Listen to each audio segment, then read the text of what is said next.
Welcome to Tailor Made Chaos. On this podcast, we'll bring you some of the highest flyers and most interesting people in and around the fitness industry. We'll talk and laugh with CEOs, franchisee groups, exercise specialists, and to those who work in sales and marketing, and will share their insights and knowledge of all things related to the business of fitness. Love what you hear? Make sure you like and subscribe to keep up to date. On with today's show, proudly brought to you in conjunction with Fit Into Shape, a small but dedicated team of fitness industry professionals, delivering on all of your fitness equipment and gym design needs.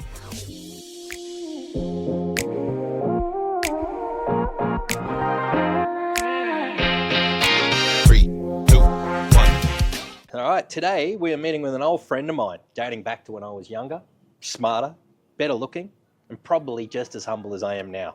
Of course, that was when I was a physical training instructor in the Australian Army. Now, technically, you were RAN, Navy. Yep. Not RAF. Nope. You're not Scott Townsend, No, even though I'm sure we're going to cover a few stories where you may have been mistaken for him. Yep. Today, I am with my guest, Rob Thompson.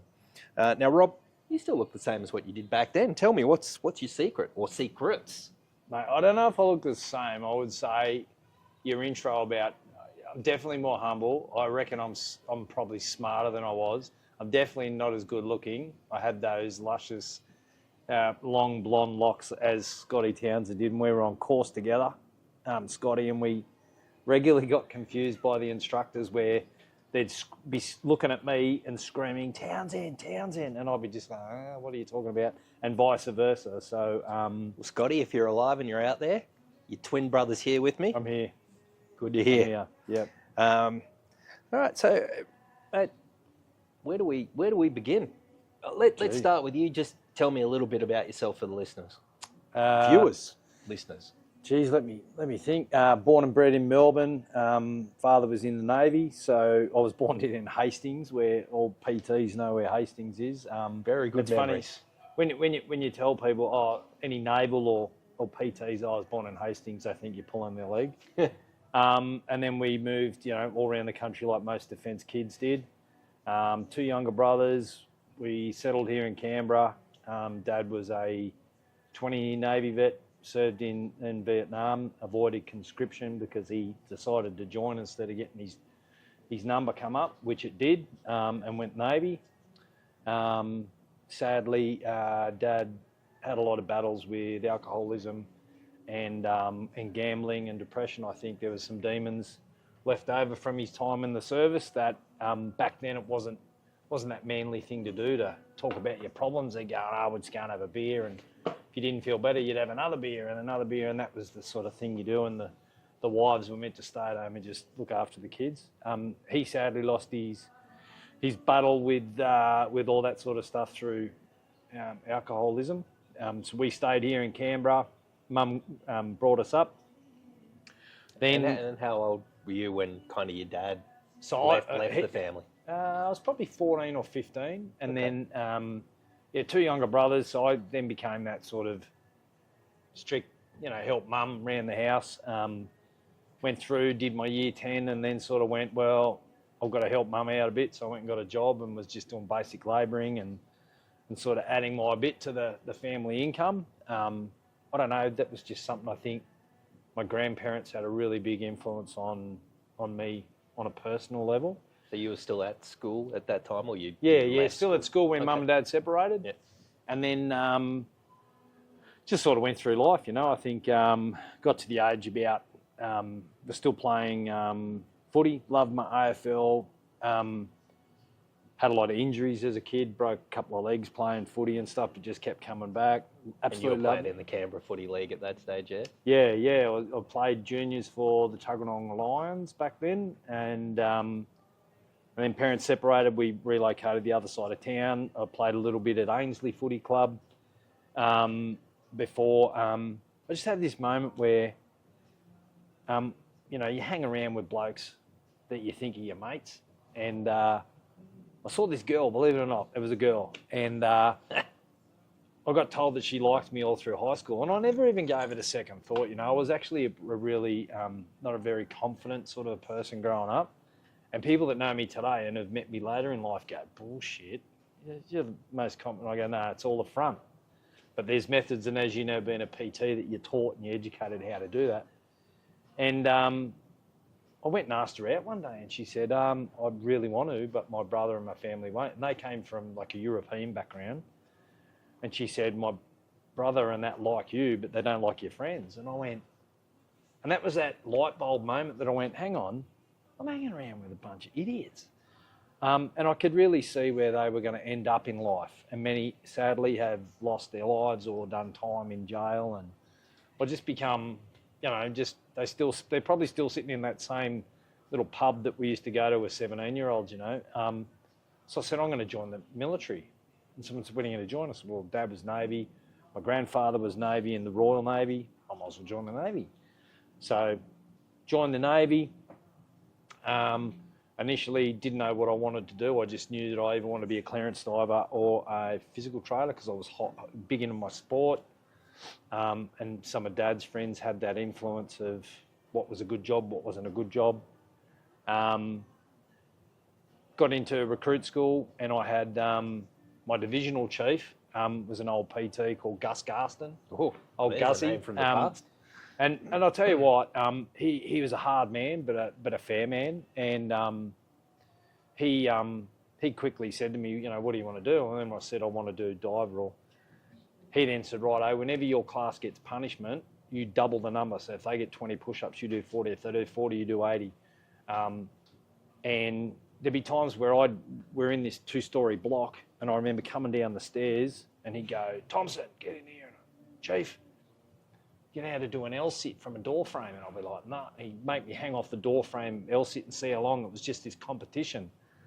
And instead of bitching and whinging about it, I actually loved it. I'm going, how good's this, And then people had run past and laughed, thinking I'm in trouble. And then he'd rip into him and say, he's trying to apply himself and be something in this world, and you can get punished now. And he'd let me go. And then when I went through selection, got selected for PT course. It was like a dream come true because I never thought that, how hard it is to go through all of those requirements to get there. Joined PT and absolutely loved it. Mate, it's one of the most rewarding jobs, and I was lucky enough to get my first posting straight to ADFA, the Defence Academy. Got there, had a boss at the time that I thought was, oh shit, I've been zoomed straight into full metal jacket in our senior instructor, same name as you, Glenn Taylor, Squizzy. But what came of that is we are still best of mates now, and that was 1997, in 97, and we still regularly catch up. And he's probably one of my good mentors still in life. And he's been through his troubles, but it was a really interesting time because Adfred had what was called the Grey Review, where all the defence chiefs and stuff tore it apart because of the failures in leadership, bullying, harassment, all this sort of stuff. So instead of us just being PTs, Squizzy was a bit of a visionary where he said, what can we do to help build this model? So we started doing... we delivered the first aid, we delivered lessons in gender awareness, differences in the physiology of men and women, why you shouldn't jump from a height if you're a woman because of your Q angle and hips, all this sort of stuff. And we educated the cadets on this. So then what it did is this internal change and shift in their thinking and stuff. From there...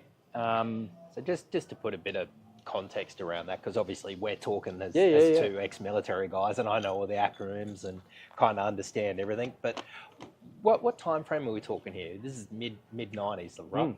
So so that's the 1990s for the young listeners out there.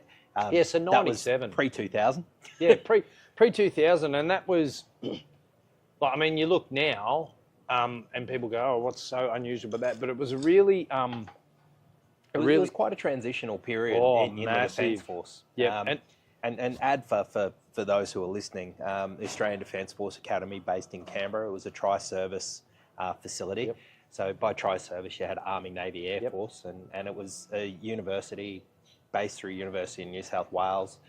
All the officers who went on with a degree then were, and now a lot of those people I'm sure you see around are very senior in the military if they've hung around. So it was a pretty influential period to have that role that Glenn was. I think all of us, we had some exceptional staff there, all in their own right, and although I don't see them regularly, social media wasn't something we had big back then, but now it's massive. So the connective piece is still there, and you still keep an interest where those people in those early days, what they're doing now, and the lifetime friendships that were developed through that. Yeah. Through that, it led to being in the military. I was a mad AFL fan, mad AFL player. That's all I ever wanted to do as a kid. Even getting ready for defence and even trying to get as fit as I could for footy, I went and did the garbage run, and people go, "What?" And I go, "Mate, it was the best workouts." People go, "Why'd you do that?" I go, "Because I just want to get fitter." So what was the garbage run? So out at Queanbeyan, which is on the outskirts of Canberra, a friend who I went to high school with, her dad owned the local garbage run. Yep. And I said, I want to get fitter. And a lot of footy players used to go and do the garbage run as a second job. And I said, I want to do it. And he said, all right, this is how it works. You normally will drive the truck for one load, then you run for one load. Well, I quickly said, no, I just want to run the whole time. So, you'd be getting up at 4 a.m. and you'd finish most days at about 10:30, 11. And for a lot of that time, you're either running, grabbing bins, wheeling them up, picking them up, throwing them in the back. So it was kind of physical.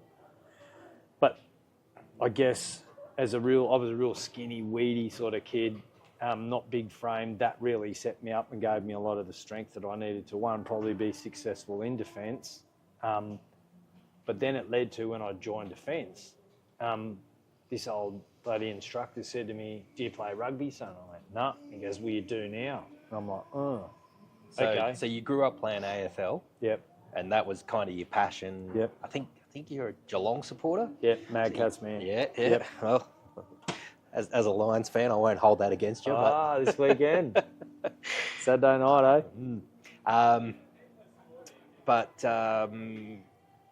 you ended up getting recruited to do rugby union because union was a pretty big military sport. Yep. So you'd never played union? Never played union. But I had that physicality, I guess. I was always fast. I was always, had a good turn of speed, always had a really good I would consider a reasonably good engine. So I could run and run and run and run. I was always pretty strong, power to weight, so I was okay. And then like most of us, you'd watch games and you'd sort of study and try and emulate those that you'd watch and the positions that you're playing. And you go, okay. So you become a student of your sport, don't you? And then that sort of then led to playing for the base. And then you go to the base. We had the Mons Cup, which is one of the Navy competitions where all the ships and establishments, it's like a day competition, and from that they'll select the National Navy side. So I played in that. And then it was my first sort of tournament playing rugby, And one of the senior Navy guys goes, "Hey, we've got the fight. We're into the semis the next game. Keep playing the way you are because you're in what they call RANRU, a Royal Australian Navy rugby union side selection." I'm like, "Really?" And they're like, "Yeah." So anyway, got selected, played in that sort of inter-service carnival, so against Army and Air Force. Then I started playing a little bit locally here in Canberra, and I just I found myself starting to lose that passion, and I started thinking about other sports and other endeavours. And a footy coach said to me, "Geez, you're quick. Have you ever run track before?" And I'm like, "No, I haven't." He goes, "How quick can you do the 100? And I went, "Oh, no." And he said, "Mate, maybe you should go and run some track." So I just went, okay. So I quit footy for a bit. And there was a guy at ADFA when I was at the Defence Academy who was on staff there, an American guy, so an American come out, become an Australian, who was a sprint coach. So he got a group of cadets, and he said, why don't you come along? And all of a sudden we started running. We took a group of cadets down to University Games in Melbourne in the start of 1998, and we convinced the organisers to just let me run in one of the heats. And he said, look, we don't want to progress, we just need a time. He's never run in a race before and he's never come out of blocks. So we did the race, and anyway, I think I came second or something. I think my first ever track time was like an 11:03 or something like that. Pretty solid. And I'm like, sort of going to him, is that quick? And he's going, oh, yeah, like you didn't even come out of the blocks. You basically stood up and then you started. So that went, okay. And you were how old at this age? 27. 27 to start doing track. Yeah, so that's generally when a lot of track sprinters are coming to the twilight of their career, and you're starting out and running at 11. But it's pretty impressive. I just loved it. And then from there, every time there was a game of touch footy or a rugby game, I just seemed to be getting called back in. I'd play and then get selected for rep side. So I think that same year I made, that was a massive, like 98, 99, I made the inaugural Australian Services Rugby League side. And then we toured through Victoria, New South Wales country, Victoria, and we played down in Victoria against the Victorian rep side, which is like the Melbourne Storm reserves type thing. And then the same year, went and played Australian Services Rugby Union. So I went to Azaroo Games and ran track, end of the track. All the rugby boys were upset, and all the Navy guys are going, hey, Tomo, how you going, blah, blah, blah. And they had injuries. So the Azaroo, or the Australian Services Rugby Union, so you got Navy, Army and Air Force teams, and then from that they select the Australian side. Got picked for the Australian side, played in a couple of games, played in the gold medal game. We won the gold medal. The great John Eales presented our medals to us, so from that it just sort of went, oh, okay, I'm getting called into rugby, kept track going on the side, and life was going, pretty cool, like most PTs. Pretty good as a PT. Yeah, it was, look, it was good, it was a busy time, but I think we all enjoyed not only the friendships, but the work environment and the people you've been around. It made it so easy to go to work, and at times our senior instructors and even the officer in charge of sport and rec at the time would tell us to go home because we were spending so much time at work, I think because we loved it so much and we were so passionate about it. And then, we were doing all sorts of stuff, adventure training. We were taking all these young men and women, future leaders of this country and Defence Force.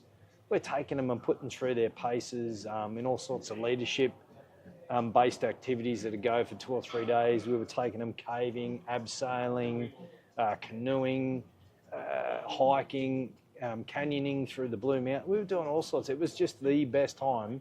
And you had to sometimes go, I'm getting paid to do this, it's unbelievable. So you were obviously in defence still at this point in time. Yep. And pretty soon, I think shortly after this, you made a transition in your career. But did I remember you telling me you went on to do the stall? Yeah. So the stall gives pretty famous running race. Yeah, down in Victoria. So it's a handicap running event. Yeah, so the very first year I went down was 2000. And this is, so you're 27 or 28 28 at the time? 28. First intro to pro racing. So for those who don't understand, it's like horse racing. In a horse race, all horses have got different weights. And the idea is you even out the field. They cross the line at the same time, right? So with the pro running, everyone's off a different mark. So over 120 metres, which is a gift distance, everyone gets given a different mark based on their best time over 100 metres. And the idea is that at the end of the race, because of the handicapping system, everyone's crossing the road pretty close. Yeah, and it's a famous running race. It's been running for a long time in Australia. It's 150 great Australian years, history. Yeah. So my grandfather, my dad's dad, used to always say when I was a kid, geez, you can run and you win the store gift one day. And I never understood what that meant, right? What that meant. And it wasn't until later in life that I just started looking at it, watching it, and I went, I'm going to go down running. I had no coach. I was sort of, self-coached, going on what I thought I needed to do, and PTs were classic overtrainers. We will always do too much. And when you first start out in pros or the pro running, you always start off with what they call a base mark. So you got to start at the back because they don't know what you're going to do, right? And you're running for cash. So the winner gets about 40 grand. You win the stall grift, that's 40 odd K. Anyway, so my first year, I ran a few gifts. I ran at Maryborough, Stall, Wangaratta. I ran a few suburban gifts down in Melbourne, just to sort of get a feel for it. It's very strict, very competitive, and there's also a few characters that you see running around, And I thought, I love this. This is gold. I love it. I just love the feeling of competing. And I think with the handicap running, because you're not side by side with anyone, you're sort of in your own lane. You only got to focus on yourself. Yep. Then when I first started doing that, that's when the change in my job started with the Fireys.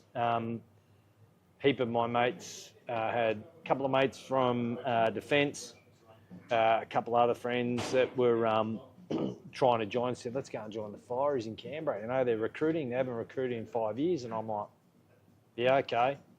And I guess I was going through that time in Defence. Staff had changed. I'd stayed there. Not because I wanted to. It was because no one else in the Navy with postings wanted to go there. And it was called a critical posting. So because of training establishment, they needed staff there. We then had a new staff member come in, a new senior instructor. And look, I think from the get-go, him and I butted heads. And it wasn't that he was a bad person, I was a bad person. We just saw the world differently. I had an opinion on how things should be. He had an opinion. And we just didn't ever hit it off. And I've always been one of those people, and it's probably got me into trouble in all my working life, where I'll always stand up. I hate bullies, and I'll stand up for the little person. I'll stand up for women, and I think that stems back to, with my father's alcoholism and seeing some of the things that happened to Mum. And as the oldest boy, I tried to shield my two younger brothers from that a bit, is that I just became pretty protective of all women. So when you see female PTs feeling uncomfortable and getting upset because of someone's demeanour and stuff, I stood up to that. And because he was a few ranks and he was my senior, he didn't like it. And so I guess when my mates were saying, let's get out, let's go and join, I'm like, okay, let's do it. As the phases were going through, they're all falling out, and I got through to the final interview. And I'm like, oh. Anyhow, the final interview had happened. And that was actually a funny story in itself, because there was a fella that worked down at ADFA, or at the Defence Academy clothing store. He was a raffie, and he was looked at logistics and stores. Matty Dunn, and great fella. Anyhow, I'm in the final interview. I know Matty. Yeah, so we're in the final interview, right? And in the final interview, you've got two superintendents, you've got a union representative, and you've got a civilian who is like the independent of the chair of this final interview panel, right? And she was a female. Anyway, I'm answering the questions, and the two fellas, they were the most mundane question, and it must have been because it's a long day, end of the day. So, Mr. Thompson, and I'm going, oh shit, I'm not engaging, I'm not winning this job. Interview's over, I walked out, it must have been a lather of sweat, nerds. Well, this female follows me out of the room, and she goes, hey Tomo, how do you reckon you went, mate? And I'm like, yeah, good, I think. Oh, you'll be fine, don't worry about it. How you been anyway?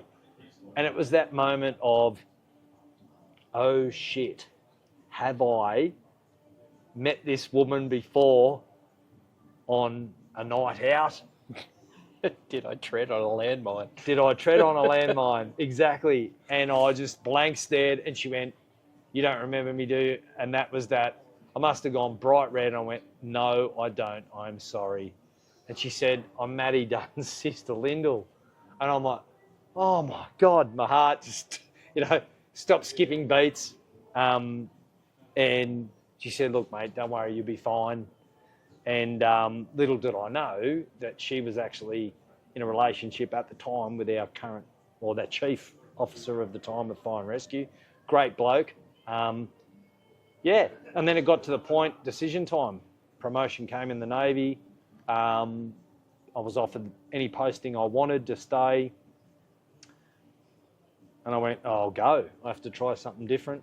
And then that was a challenge, I think, too, because you work so hard to get a level of seniority. Yeah, a level of seniority and a level of respect. Square one. And look, I would say I felt that I was quite highly regarded, as in not only in my sport, but as a PT, my knowledge, my delivery, how I interacted and mentored young men and women in that environment. Well, it's hard to categorise the role, but the fact that there's about 100 PTs across the Navy, within a military of 20-odd thousand people, it's a fairly select position. So certainly, you're a pretty humble guy, and we joke about it, but there's a lot of egos that come with that. And to go from that level of seniority to be starting again, it's a big mind shift. It was really tough, and like in that transition period from getting out of defence to signing up with Fire and Rescue, they needed someone to go and do a quick deployment on HMAS Manura. So I said, "Yeah, I'll go." And so I'll go on the deployment. Met the ship in Townsville. We were going to the Solomon Islands for OPTREC 201. That was when Honiara went pear-shaped. They had all the unrest, civil unrest, and we were in a support role. 53 days we spent straight at sea, weren't allowed ashore. But I think that's where the role as a PT, apart from just delivering the PT stuff, comes in. You're the morale officer, you're the motivator. I thoroughly enjoyed that trip. We had a changeover of command while we're on there. So that captain of the ship went ashore at a famous beach in the Guadalcanal. There was a famous battle there, and they called it the Red Beach because it bled. It was basically, the water was red because of the blood in the water. And we picked up the new skipper. Anyway, he'd been on board for a couple of weeks, and I get bloody piped. So physical trainer report to the captain's office, and I'm like, "Oh shit, what have I done?" So I go up. And the captain at the time, great fellas going, come in, sit down, you want a beer?" And I'm looking at my watch going, "It's 10 o'clock. He goes, "Can I get you anything?" And I'm like, "You got any good coffee, sir?" So he grinds me out the coffee. Anyway, he then proceeded to tell me that I'd been doing an exceptional job. He wanted to keep me on the ship. What could we do to convince me to stay in the Navy? Bob Morrison, his name was, absolutely cracking bloke. Still catch up with him for brekkie now, and that's 20-something years later. And the recruits are actually not there. Our recruits, the current class is not there. They've gone down to HMAS Creswell. Yeah, so that was 01. Had an absolute fantastic time. It was a really big challenge because I think people were getting really emotional. Tempers were starting to get frayed. It's a long time. Patience, on board. So we had to really come up with, okay, how do I work with? And I had the training chief that was on board happened to be a PDI, Tony Cox, great fella, real old school PT, Coxie said, "What do you reckon, Tom?" And I said, "What if we do a mini Olympics?" So we go, okay, we're on a ship, we're in the middle of the ocean. How do we run a mini Olympics? So we'd do stuff like, instead of the javelin, we do a dummy spit. So we'd find these dummies. Where we found them, I got no idea. So we had different people spitting dummies for distance. We had, instead of javelin, a wet mop throw. we had a tug of war competition where we put some pulleys down and we bolt them down onto the deck, the flight deck, and they'd be standing side by side, having big tug of war competitions, and we talked to the mess, the galley, and one night we say, can you put on all Italian meals? And we decked out the galley with all like an Italian restaurant, filled the drink machines up with like red cordial, and just got stickers and put like Lambrusco and non-alcoholic, but that sort of stuff we did, and people's we just got them. Yeah, we got them laughing. We had an internal TV network where I may or may not have taken over from one of the young women who decided she didn't want to do it anymore and may have had an alter ego when I was at sea. But who was this alter ego? I think her name was Vera DeMilo. Vera had an addiction to veterinary vitamins, horse vitamins, I think. That's quite funny because she was quite buff for a female. But nowadays there's 77 sexes, isn't there? I'm sure you were one of those. Yeah. Well, anyway, what was even more interesting, and it blew my mind, is when we came up with this concept and ideas. They're just ideas, right? And all of a sudden, someone had come out of their mess, so out of their living area of the ship, and produce a blonde wig, and then someone had come out and produce a surfboard, and you're like, where are you keeping this stuff? But people had the most obscure bloody items with them, and you go on, I'm not even going to ask like why you have a female's blonde wig. All these things just came out. So that for me was a really, really pertinent time for me in the Navy. I then took on the role as, fire and rescue. It was a real challenge for me. Taking it was a backward step. Took it on and quite quickly, took on the role as I was a first aid instructor, and then I went through all the training and became a vertical rescue specialist, urban search and rescue specialist. I was one of what we call a rescue zealot, so very good in the rescue field. And there was a group of us that sort of all went through. But then part of that also led to, as a first responder, there was a degree of, there's days where you go home and think, shit, I really wish I could unsee stuff that I've just seen or had to do. Mm. And look, I still remember, I still vividly, vividly, I should say is the word I'm looking for, vividly remember my very first fatality. I know it, I can see the faces, I know exactly the intersection that happened, it was a car accident. But I think the biggest mistake I made was not accepting that we're vulnerable, that people can be vulnerable. So this is early 2000s at this point in time, right? Yeah, so so around 2005, 06. Yeah.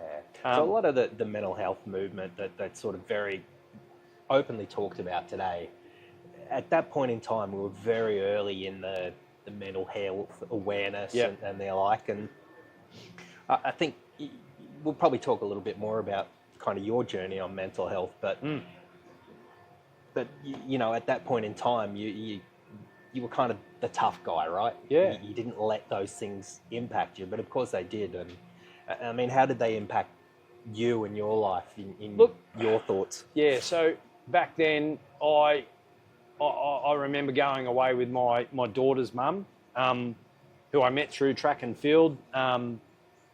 She was just, we were great mates before anything else, and that developed into a relationship. Then we started, serious living together, etc. We'd go away on a few holidays, and I remember one holiday we were in Melbourne. We went away to watch, it might have even been the Com Games in 06. And I remember sitting bolt upright in the hotel room, just out of my sleep, and I dead set thought I was having a heart attack. I went, holy shit, I've got to get out of this room. My heart was racing, and I didn't know what it was, right? At the time, I now know what it was. It was an anxiety attack. Yeah. I'd obviously had a flashback or something in my sleep, but not wanting to be that vulnerable human, and not want to put any vicarious trauma onto my partner, you didn't talk about that stuff, right? Yeah. You didn't go home and say, hey, guess what? Today I saw at work this and that, and that part was over there, and you never spoke about it. Yeah. And we then welcomed into the world our daughter, my daughter Lena, who is. It's another sort of side note. Haven't seen her for a little bit, but I think for me, the biggest mistake I probably made is not really realising, like PTs, I'd say most military people, right, we're pretty good at everything we have a crack at, right? So, and it wasn't in an arrogant type way. It was just you're naturally pretty good at stuff. You're naturally good at stuff, and you're young and bulletproof, right? Yeah. You're fitter than most of the people around you, so you kind of had that. Yep. This doesn't affect me. This doesn't impact me, and of course it does. 100%. So I think for me that initial mental health piece that we've sort of started on is I'd seen some really horrific things in the workplace. Wasn't sharing it. With a new baby, she was a young mum. I don't know if there was some postnatal stuff going on. I've now realised and been told that I was probably dealing with some post-traumatic stress stuff. I didn't know what it was. I just thought, hey, what's wrong with you? And I would say just my upbringing, having my mum as my strong influence. My dad's parents were exceptional humans that I think had a really, really, really big influence on who I am. And I was always a really sensitive and compassionate kid. Would rather spend time with family than go off doing stuff with the footy team, if that makes sense. And then I think when I got into the Fireys, like you said, I had to try and be that tough exterior. Even growing up, Dad was always that hard taskmaster. And I think, looking back now, there was even times I remember playing 3/4 of a game of footy as a 10-year-old with a broken arm, and he said, there's nothing wrong with it, it's just a bruise. So I went and played the rest of the game with a broken arm, and it wasn't until 2 days later that Mum convinced him I need to take him to the hospital, and my arm was broken. So I think I tried to just bury that soft, compassionate, caring person to be this stoic thing, which then led to my downfall with my relationship, see? So always thought that I'd be a good dad, naturally good dad, not knowing then I was probably failing, I was becoming socially inept, probably becoming distant, and that then led to our relationship breakup. Then after that, we lost a colleague here in Canberra in the Victorian bushfires in 2009. I was deployed down there. I just returned. We got word that one of our fireys had been killed in the field, where a massive big mountain ash gum tree fell over the back of the fire truck he was working on. He was killed instantly. And that really affected a lot of us as well, because it really brought that realism to the workplace that, oh shit, we can actually die in the job we do. You hear it, but no one has actually died, so you just kept doing what you're doing. So then that was just sort of a culminating point and another layer of complexity in life at the time. I was probably not realising I was becoming this probably socially inept person and also emotionally detached. Like things that would normally affect me, I'm just going, you became numb to it. Yeah, I didn't see it at the time. Yeah. I mean, it's easy now that you sit back and you can look and go, oh wow, oh Jesus. So what was the next catalyst? You had a marriage breakdown. Yeah, so then that then added to, look, there were times where I really tried to fix it. And look, it was just one of those things. I think we realised that it couldn't be fixed. And that then caused the separation, joint care, etc. And look, I kept doing work. I had some time away from operations in different roles, but then went back. I think that stoic sort of attitude and mindset that we've got is, once I knew what the emotions I was feeling and stuff, I sort of started to look into, okay, it's that, what's the controllable in this situation? The controllable is, well, how do I react to post-traumatic stress? How do I react to an anxiety attack? How do I react to cold sweats or flashbacks of certain incidents? Versus the uncontrollable. The uncontrollable is only the bit that plays out in your head, or people are talking about you, or, what if that happens, or what if this happens? So once I started to realise, actually, you're the captain of your own destiny, and once you yourself can get that inner control of the controllables, I started to manage it. And look, there's been days where I've had ups and downs. I then met my current partner. She was working for, and still works for the ambulance service, not as a paramedic, but in executive role. And she had gone through a similar thing, had a breakup, had a young girl. So we both had young girls, and I always looked at her and went, oh man, she's something special. But I never, every time we'd walk into that training building where she worked, all the other buff fireys would be walking up going, how you going, leaning over, and I'd just walk past and politely say hello and keep walking. And it was a friend of mine, a colleague of mine, that said to her one day, what did you do to Tomo? And she's like, who's Tomo? He goes, that blonde guy. I did her blonde. That blonde guy. And she's like, oh.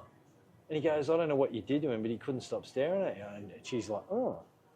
And then I think she must have started asking around, and then I get this email because we were moving to a new training facility. And the email basically said, hey, noticed your name's on the nameplates for the new seating arrangements. It'd be really cool if we all got to know each other a little better before we move into the building. Would you be up for coffee? And I'm like, yeah, okay. Anyway, went for coffee, walked up, met her, and I said, oh, where's everyone else? And she goes, what do you mean? I said, where's everyone else? She goes, there isn't anyone else. And that was that big clink coin moment. And that then turned into a 5-hour coffee, dinner, can I see you again? And I laugh about it now, but she used to say, it took me nearly a month before he'd even do anything. And I always look back and go, because I wanted to make sure that everything was right, that the kids were okay, everything was okay. And then we just become, I guess, just best mates. And look, we have some absolute doozies, but she's really good at bringing me back into the now. She was, and she's even been with me at a pretty horrific event that happened here in Canberra about 18 months ago, where a gentleman fell off the waterfalls on the outskirts of Canberra. We happened to be on a day off. We were both out there just having a bushwalk and then a cold dip in the river. And a young group of men just walked past us. They weren't mucking around. They weren't doing anything. They'd literally just got there as we were leaving. And one unfortunate gentleman slipped on the granite and went over the edge of the waterfall. And so I had to race. His mate come run up in the car park saying what had happened. I then went straight into this emergency responder mode, raced down, dragged him out of the water, tried to revive him, etc. And my wife was witness to that. So I think, if anything, that I realised that I couldn't protect, from that previous relationship. It was a real wake up to go, shit, I can't protect everyone from everything. Yeah. And there'd been jobs before that where I'd had at work where I remember ringing her one day saying, I'm going to go and have a beer with a mate of mine who actually might have been on your course, a guy called Mike Hutchinson. Navy guy? No. Yeah, Hutch. No. Navy. He's now a Navy clearance diving officer. Anyway, Hutch was posted in Canberra at the time, and I rang my partner, Tanya, and I said, look, I'm just going to go and have a beer with Hutch after work. And she's like, you don't drink during the week? What's going on? And I'm like, I'll explain later. I just need to, before I come home. So because I guess he got it, and it was a pretty horrific thing where a young kid got caught in a flat. The flat got fully engulfed by fire, and happened to be the poor individual that found the poor young kid. Anyway, debrief for that, but I guess going back to the incident where my wife was with me, I think we both were able to bounce off each other, and I think she got a level of respect of she said what fascinated me is myself and another Rambo that happened to be off duty bushwalking as well showed up. She said how you both just went bang straight into that operational thing. But it also led into, I guess, how I manage stresses of work, how I defuse or de-stress. And I guess coming from that background like we have, physical activity has been such a massive part of our life that if I don't do something every day, and it doesn't have to be running a marathon, as long as it's something, I think that it really helps with that relief of stress. And we know what happens with the neurochemistry in our brains, etc. And So one of those other things that I think you do that I believe is probably helpful for this and certainly helpful for others, you do a lot of coaching. Yep. Now, I vaguely remember a pretty famous victory that you were involved in around 2013. You want to give us a bit of a a story on that one? Yeah, that was a really... So this is back to your passion of AFL. So back to AFL. So one of the local footy clubs here, and that's when they had what was called the North-Eastern AFL Conference, and that was basically the VFL or the SANFL, which is your reserve AFL leagues in the different states. But it was all down the eastern seaboard, so Northern Territory, Queensland teams, New South Wales teams, ACT. Anyway, the Queanbeyan Tigers wanted a running coach, and they went, one of our mates, Paul James, was there as a coach, and he basically said, hey mate, you want to come out and have a look at this and do some running for us? And I'm like, yeah, sure. So I went out. I said, look, don't introduce me to the boys yet. I'll just watch a few things and see what I can do. And I just sort of sat back, and I guess that passion of coaching, footy, but also athleticism kicked in, where I went, that guy there's a hammy waiting to happen. That guy there's got lower back problems. That guy there's got a ton of speed. And that guy there has got a big engine. And they just sort of looked at me and go, how do you know that? And I went, well, to me, it's just about, it's pretty simple. I mean, people make sport and I guess movement this big rocket science, and it's really not. It's quite simple when you think about it, right? So they said, oh, would you like to do some running in the pre-season? So I started giving the guys some basic running drills, telling them, and I think I was adamant from the start, I want you to be the students of your sport. I want you to ask me. I want you to challenge me. If I give you something that I can't justify you doing or do myself, we're not doing it. And if you're doing something you don't understand it, ask. Because then you understand it, you're going to do it right. So then I started just doing that, adding a few extra drills in. They said, oh, could you run a bit of this? So I do a bit more conditioning, a bit more strength stuff, and a bit more of this, a lot of team cohesion stuff, and just setting a real level of expectations. Then I got offered the high performance role, and then through that year, I looked at, I didn't turn it into a rocket science. I tried to keep it as simple could be. And I just sort of looked at, that periodisation of sort of the heavy, medium, light. And if we knew that we're going to have too many lights together, we might throw an extra bit of a heavy in there. If we had a buy round, we could make that a heavy week so we could get the better recoveries.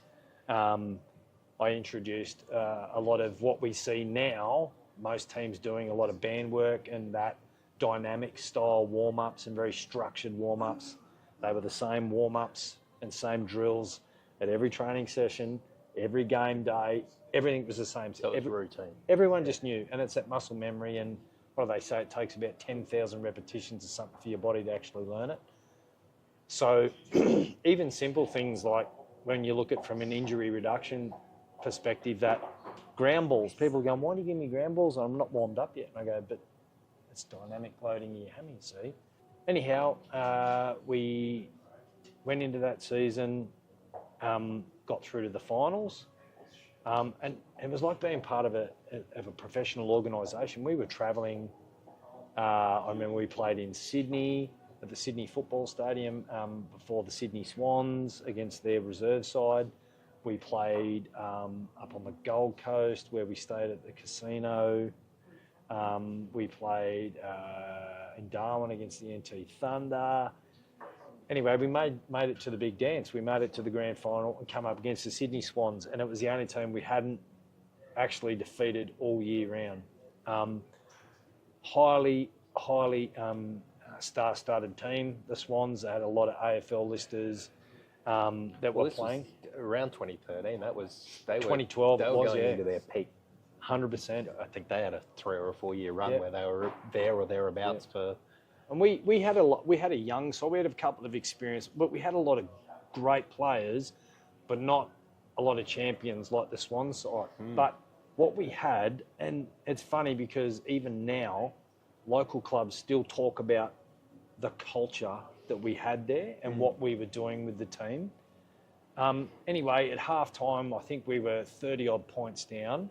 Wow. And I just kept saying, trust the process. And leading into that game, a few people were concerned I was pushing them too hard. And I actually said, trust me, you need to trust me, because everything we'd done in the pre-season, everything we'd done throughout the year was about, and you get it with the military is, and the way that people train is, if we train them to this point, and we know that the real life expectation is they're only ever going to go to here in a game, that when they start getting up around here, the panic, the mind doesn't go, oh, we're done, we're cooked.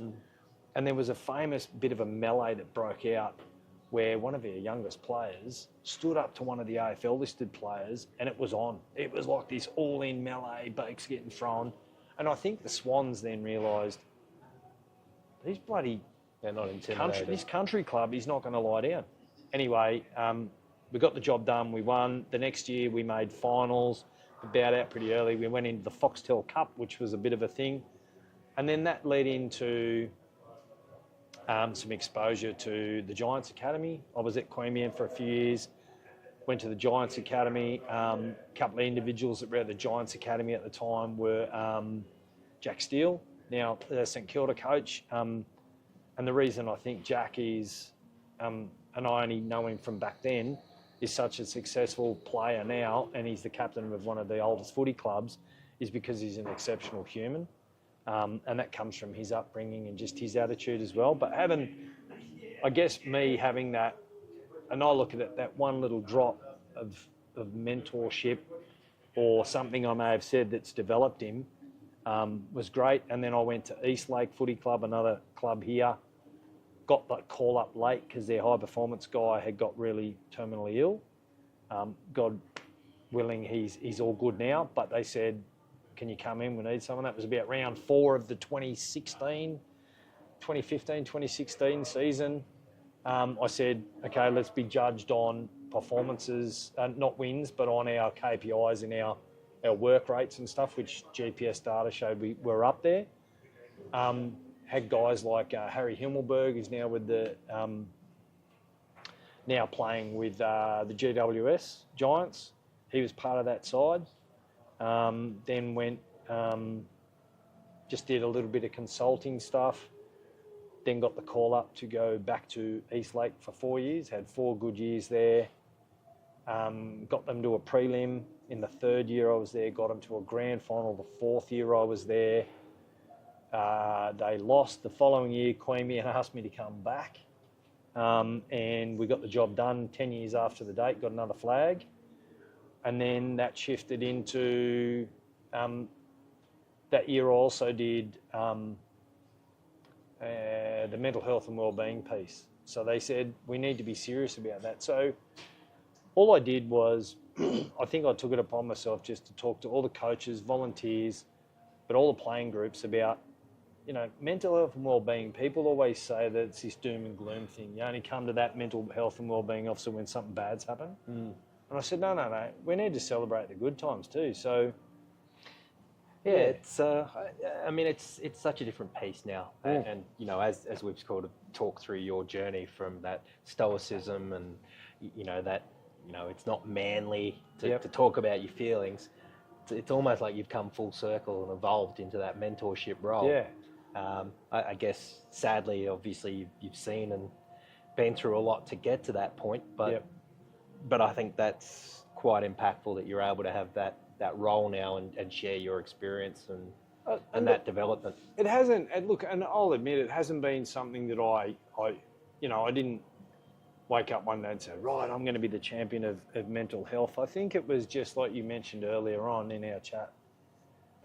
When I first realised I was dealing with post-traumatic stress, I also had started doing some ambassadorship role with some veteran organisations, being ex-defence around, you know, because it was all kind of new, and it was like at the time it was a bit of a fluffy word, you know, everyone's like wellness and well-being and mental health and how do we support people doing this.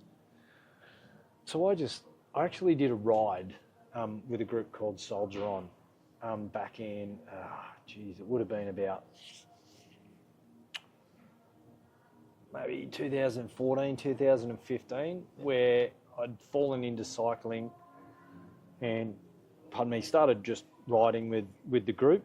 And it was a bit of a thing. Let's do coffee catch-ups. Everyone loves a cup of coffee. Let's talk over a cup of coffee. And we were blown away with how many people started coming to these coffee catch-ups. And we started riding to them, which then started getting people cycling. Anyhow, we did this thing where there was a group of veterans rode from Sydney to Canberra over 3 days, and what we did is we carried a hand-carved wooden Victoria cross that was carved out of a lone pine tree, and they said, Robbie, we want you to speak to the media. And I'm like, me? What? I said, oh no, because you're a fiery, so you're a first responder, but you're also a military veteran. They're just going to ask you a few questions. And that was the point where I actually openly said that I had dealt with and was dealing with post-traumatic stress and mental health. And I was so anxious when they asked me the question, and then I just went, yep, blah. And it's because of blah. And you know what? No disrespect to anybody here, but when you hear of different sexualities coming out and say, I came out to my parents for the first time, and they go, it was like a load lifted off. Man, when I actually said to the media, in an open for the whole world to see, that that's what I was dealing with and that's why I was there doing the ride, I actually felt like this just sense of, it was like this sense of peace, like, okay, the secret's out. People are either going to love me, hate me, judge me, whatever, it's out. And over the 3 days, we developed some massive friendships. And then at the end of that ride, the organisers came and said, hey, Robbie, we want you and another one of the riders. You'll be presenting that Victoria Cross to the royal couple, which was their Royal Highnesses Prince William and Princess Kate, the Governor General, etc. We rode into Canberra. Tony Abbott, the then Prime Minister, met us. And here I am riding next to the PM. I mean, here's this baggy-ass fiery, and ex-Navy PT who was all of a sudden riding next to the Prime Minister, talking shit, really, talking about royalty, talking about life, talking about cycling, footy. It's a great equaliser, though, being on the bike. Mate, it was unreal. And then some of the conversations that you've had and been involved in. Yeah, and I think going back to modern times, because I was so open, people then started reaching out and calling me. Like I remember there was one guy who is still a very, very dear and close friend who I was out doing something outside and my wife Tanya answered my phone and he rang and he said, is Rob there? Because I'd given after that ride, one of the local papers did a piece on police, fire and ambulance about dealing with mental health. And because I'd done that ride, work said, can you get interviewed? And I went, oh, really? So him and his wife had read this paper piece in the Canberra Times and basically said, we read your piece, can we meet? And she's like, yeah. In the end, she spoke to this guy's wife for like an hour on the phone. We then went and met with him, had dinner, and he just spilt the beans and said, mate, before I read your piece, I was ready to top myself. He goes, you've given me the courage to... And I'm like, what? So then through that, I'm not a medical professional, but I just said, mate, this is what I've done. This is what these are the things that are available to you. So it was just about facilitating where to go. And that's sort of what led me to the role with the footy club. And it was about celebrating the good times, but also where to go and what to do if you identify somebody that is struggling a bit. And then I think that then feeds into the cultural piece, the family of a football club, because as we know, most sporting clubs, particularly country sporting clubs, they're a hub. People go there. You know, when we lose someone, we go to the local sporting club or we go to the local pub to celebrate or commiserate. We go there. They become that third space. 100%. So I think that's what's built on the success of my mentoring and my coaching is that. There's also been that side for me, I think, of that real, I call every day a school day because I think you're not only learning something new about someone else, but you're also learning something new about yourself. And I know with me that there's times where, and I love it a bit, my wife will go, what's going on?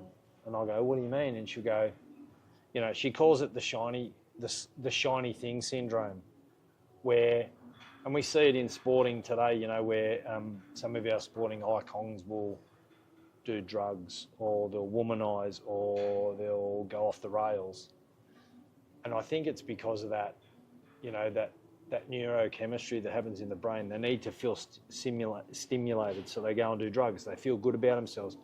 Well, she calls it with me the shiny syndrome thing. So I'll sell a push bike or I'll sell a car and buy a new car. And she'll go, what's wrong with that one? So she'll go, hang on, man. And that's where I've now learnt to go, okay, yep, I'm feeling this. This is what I'm dealing with. And sometimes she's pretty brutal when she says, because you're doing, but it has, I guess, I think for me as well, that internal piece is not trying to be that fix-it person that led to my first relationship and my only relationship breakdown, but also dealing with the loss of loved ones. So my dad, I lost due to the alcoholism. That was on the 10-year anniversary of being in fire and rescue. I got the phone call that Dad had been found deceased down in country Victoria. And then about 4 years ago, I lost my youngest brother to depression, drug use, etc.